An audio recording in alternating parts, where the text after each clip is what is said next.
right thing since morning. Let us continue with the right thing. Hello? Hello?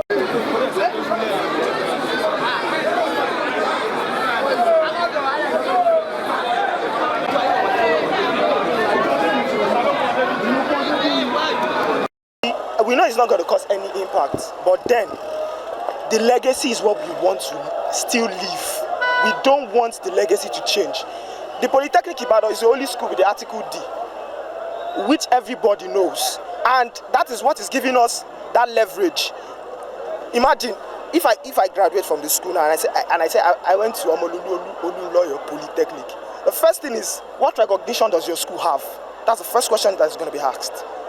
Should please and change back the name of our school. Exactly like me now, I'm a finalist. I'm in HND2 presently. Going out with Olunloyo doesn't make any sense. It will affect our result. It will affect the people that are just coming in.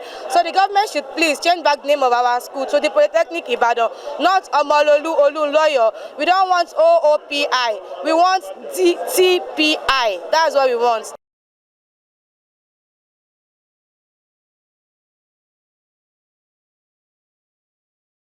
What the governor has done is not out of order. There is no big deal about it. But you see, children, I don't know. Children, they just feel somehow, and sometimes, what do we do? They are our children. So, luckily, engineer Prof.Mgbeke is a father of all the children. I mean, there is no big deal. They are going to meet their father.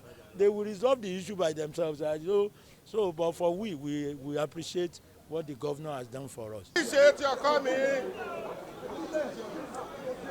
Your protest to this government secretariat is actually appreciated because you have conducted yourself in a peaceful manner. Thank you very, very much. I have listened to your president. I heard what you are demanding for. And as you know, the governor is not around. That has been confirmed to you. Your agitation will be taken and placed before the governor for your state.